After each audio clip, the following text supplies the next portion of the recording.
Now, this news is causing many parents to wonder how something like this could happen. WESH 2's Luana Munoz continues our team coverage tonight live in the studio. And Luana, you spoke with an expert about the signs parents should be watching out for. Yeah, that's right, Summer. The first major red flag is the fact that these kids were staying the night at this man's home.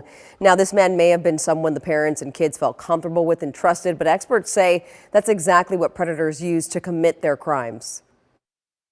Carl Lombardo was arrested Wednesday after investigators say he refused to return a teenager to his family after a sleepover. The sheriff's office says Lombardo had several pictures of child sex abuse on his phone. They say the victims referred to Lombardo as a volunteer coach.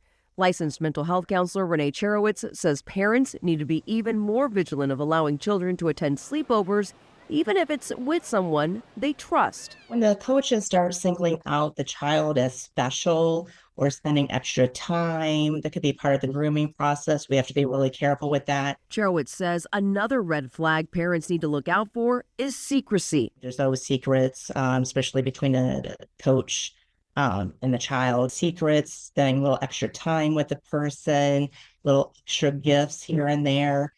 Those are the things to really watch out for. Gifts, isolation, and threats are some of the tactics deputies say Lombardo used to coerce his victims. They say he had a pattern of keeping the children at his home for multiple day stays and doing inappropriate things.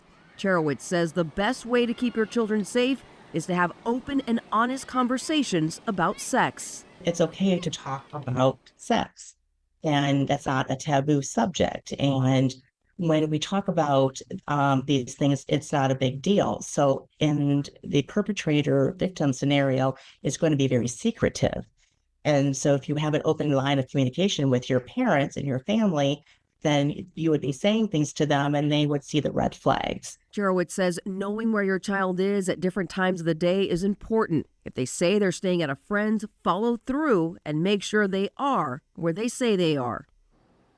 Mental health counselors recommend talking to children about sex early and often and in ways that are age appropriate and tailored to their maturity level. They say that you can actually start having these conversations as early as 2 or 3 years old. Now, we know that they can be very tough conversations, so we've added some tips and resources to help you out. Just click on this story on our website at wesh.com.